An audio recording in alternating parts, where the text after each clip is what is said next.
Today, we've got an amazing guest, Charlene Li. Charlene is a New York best-selling author. Her books include Groundwell, Disruption Mindset, and her newest, Winning with AI. She spent 30 years advising world-best companies on how to lead through disruption, from early internet days through to social media and now to AI.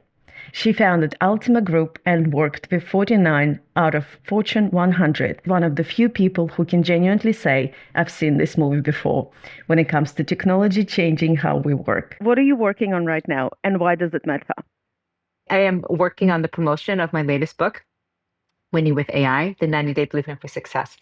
We wrote the book to help organizations figure out how to create value and where to start. 80% of CEOs believe that AI should be used and they're actively using it in the organization, but only a minuscule number, like 13%, are actually seeing value. So I think the time is right now. There is tremendous pressure on these leaders to figure out how to use AI to create value.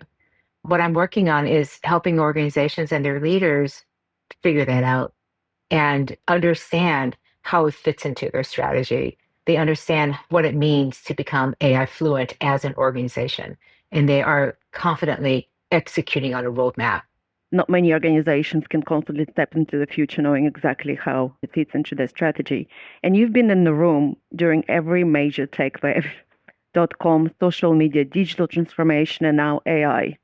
What's the pattern that keeps repeating, or is it genuinely different this time? There is a pattern. It's so interesting. Every time something like this happens, we think it's the technology that's being disrupted. And true, the technology is the underlying cause of that, but it's never about the technology and it's always about the people. The reason why it's hard is because we lack the leadership and the culture to bring organizations through this change. We feel disrupted because we don't know how we fit into the world anymore. The world has turned upside down because of these new technologies. With social media, we lost power to conversations that we could no longer control. What do we do about this? It was a new way of being and understanding how we fit into that world. Same thing with AI. It changes the way work is done, and it Yeah. changes the role of people in our organizations. That is a huge amount of change that we have to deal with and address. And it's always a leadership problem, not a technology problem. And I see the same thing happening here. The AI works perfectly well. It is amazing, the technology, right? It is astounding what it can do. And yet, organizations are struggling. We give AI to our technology teams to implement. They're not going to provide the leadership that's needed to make it a strategic initiative. You say you don't need AI strategy. AI must serve your strategy. Every AI consultant talk about AI strategy. Where do you think they are wrong? I like to say you have a business strategy, figure out how AI can support it. That's how you should be talking about AI. AI itself doesn't need a strategy. That's like saying I'm going to have a strategy on using ChatGPT. It's about I have a business problem or opportunity. How are we going to use AI to achieve our objectives better, faster, cheaper, and safer? Conversations about AI strategy comes up when organizations are confused about how to go about it. So they're just looking for the nail. And you just hammer the closest nail that you can find versus making the difficult choices about what are you going to focus AI on solving. You pair that with level of fluency, and it's knowing your responsible and ethical AI policies and how they apply. It's knowing how to use it in your job and feeling confident about it and feeling like you're in flow, that you just naturally reach for the AI to get your job done. That Mm. level of fluency, I think, is very important. I focus on urging people to become AI fluent as quickly as possible. Let's say we give you 3 months to become AI fluent. What are Mm. you going to do that? That means practicing and using it every single day to help you get your work done. When you're working, think about how could I use AI to help me do this task better, faster, cheaper? It's asking when you're in a meeting with your colleagues, how did you use AI to prepare for this meeting? Especially if you're a leader, that you will use AI to do your job. Mm. So Mm. again, this is the leadership aspect of making AI a regular, everyday practice, because that's how you get good at it, you get comfortable with it, and you become fluent with it. You talk about pilots, I mean, dozens of companies running AI experiments that literally go nowhere. What does it look like from the inside when the business owner knows that they are stuck in experimentation loop? There was an MIT study that said 95% of AI pilots fail. And that's because pilots are destined to fail. Everybody knows it's a pilot. We're not taking it seriously. It's a way to feel like you're doing something without actually doing anything. It's a great procrastination exercise. To do something meaningful means you're making a choice, you're putting resources against it. It may or may not work, but it's strategic to you. If you're going to open up a new customer area, how are we going to use AI to help us do that? And then you start applying AI into those areas. That's not a pilot, that's an AI application. And when everybody understands how important it is, they will support it. If it's a pilot, I'm not going to connect you to the data warehouses that we have because it's going to take too much work and time. When it becomes an approved project, then we'll help you. They're too busy doing the other things. They're doing the real work that has to happen. If this is important to you, don't make it a pilot. I do want to just give this one edge use case. If somebody in your marketing department wants to use an AI writing tool like Jasper to be able to write better social media content, that's not strategic. That is just productivity. We're talking about these mission critical strategic initiatives that are going to be transformational for your business. I talked to one CEO who said our biggest problem right now is we have a 40% difference between what we forecast in sales and what we actually have to produce every single quarter. That is a nightmare to have to close that. They underestimate what they're going to actually order because they want to overperform. So how can we use AI to close that gap and get more accurate in our forecasting? They don't know exactly, but they said, but this is a big problem that's holding us back as an organization. We have to address this. Can AI help us with this? So they're doing the research and they're finding different ways to make that happen. And yes, it can absolutely help them make better predictions and forecasting. That's Yeah, a very real world application. Pick your biggest strategic opportunities and problems and use AI to solve them. that's great advice. And you Mhm. said that transformation with AI is 70% people and process and only 30% technology. But for the business owner, for example, with the team of 10 to 30, let's say they're growing business, what does people part look like day to day? Is that the same equation? It is absolutely even more so because on the smaller teams, they're working much more closely with each other and you're able to see the impact of AI on each other's work much more closely. The sharing that happens back and forth, the need to be integrated in investment made in each other's success in using AI. The technology works. It's our use of the technology that may not work. Being able to figure out how each person needs to be using AI to do their specific job is the responsibility of that person, but also of the organization. Mm. So a small organization, 10 to 15, you're so resource constrained, you have to be able to help each other.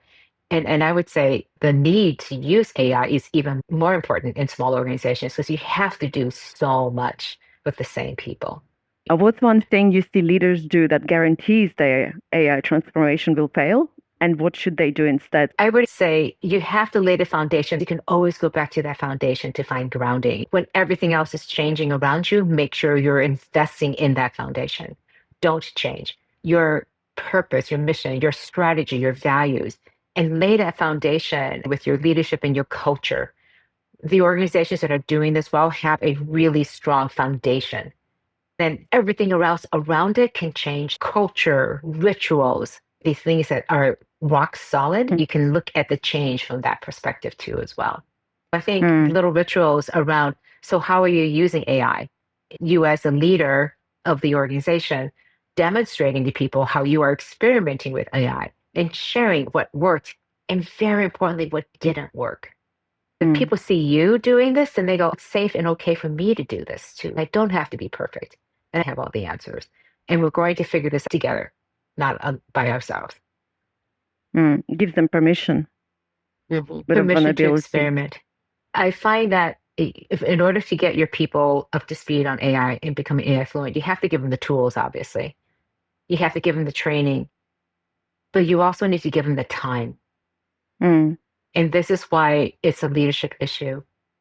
This is what I hear all the time. People are saying, I don't have time to learn AI because we have to do all of our jobs. And by the time we finish our jobs, you don't have time to learn AI. A forward thinking organization, the leader would say, we're going to learn to use AI. We're going to take the time to do that. We're going to go slower in our work so that we can learn AI, so we can go fast and we can do our jobs differently and in new ways that we couldn't have imagined because now we use AI to do it. Mm. Mm. It's very short sighted if you don't even carve out the time for people to learn how to use AI to experiment, to learn, and figure out how they can use it for their jobs. Yes, we need to slow down to accelerate. In your new book, Winning with AI, you talk about superhuman force, AI amplifying humans, not replacing them. But honestly, are there jobs that just won't exist in 5 years? What's your take on it, and how do you think about Yeah, that tension? it is a huge tension. And I'm an optimist, but I'm also a realist.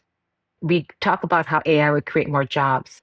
And I do believe when you look at the numbers that there will be a lot of jobs that are created, but there will also be jobs that just don't exist anymore. The problem is the people who used to do those jobs are not going to be the ones who fill the new jobs. I talked to a bank recently and they said we have 90 people who would read checks because AI is so good. We only need 5 people. So those Mm. 85 people, some of them we can retrain, we can reskill them into other positions in the company. And that's fantastic. But many of them say, I don't want to be retrained. I don't want to learn these new jobs. I want to go do something similar to my job. So I'm leaving. That is a reality. That's the human aspect of understanding the impact of AI. But we cannot guarantee to somebody your job would not be replaced by AI. Even if you were to say that to somebody, they wouldn't believe you. But what you Mm. can promise people is we're going to give you the tools, the training, and the time to be able to learn how to use AI, to be the most contributing member of our organization, and to increase your value as an employee no matter where you go, because AI is going to be the future. If you don't provide people and give people the training and the tools and the time, they're going to say, I'm falling behind. My company is falling behind. I better go find another job. So you are going to be at risk of losing your top talent. We have to be responsible about this. And I think in the end, people only want 2 things from their leaders. We want you to be honest. We want you to be fair. And they understand you can't promise them they'll have a job. Nobody expects that. But they do ask you to be honest. Where are we going with AI? Is it going to take my job away? And what happens? And just be fair with Mm. me. Give me the training or give me the support to transition so that I Mm. can make my own decisions of what my next steps are going to be. You've written also about playground paradox, the clear boundary that actually enables AI innovation rather than constrains it. Can you walk us through that a little bit and what it looks like in practice? If you go into a children's playground, you see ones that have a fence around it. Guess where the children are? They're right up against the fence because they know they can go to the very edges, explore what's out there, and know they say. If there's no fence, they're in the center because they don't know how far they can wander off before they're safe. I think of AI being the same way. If you want people to experiment, to be out there, you've got to create fences, guardrails that tell them, go up to these places and explore as much as you want. If you don't, people go like, well, how do I stay safe? How do I make sure that I'm not going to get in trouble, that I'm not going to get the organization in trouble? I don't want to do that because I don't have that guidance. The perceived risk is too high. I think this is the playground paradox that you have to create fences. I like to say in Formula One racing, you can build a fantastic engine, but if you don't have good brakes, you are not going to Mm. go as fast as you can. You need good brakes to go fast. And Mm. speed is very important in this AI space because speed is the new moat. When everyone has access to the same technologies and knowledge, what's going to allow you to win. Mm. We call it Goldilocks governance. People hate the word governance. I love governance because when you can do it right, where it's not too much, not too little, but just right Mm. to know that you're staying safe, but then you also know you can go fast. I think about it as a scaffolding that people need because this is all new and it's scary. So, what can't we do? And it's very important for leaders to take their teams all the way out to the very edge and show them what does it look like out there. It's really scary out there. And you go, we're good. We're out here together. You'll be safe. Just stay inside of this line. And if you should stumble and fall, we're all going to be here with you. We're here Yeah. together at the edge. You're not out here by yourself. And you're Yeah. building the confidence in your team that many things will happen, good things and many bad things. But no matter what happens, you're going to be okay. Mm. That's what you want And to build is that confidence. this is great analogy.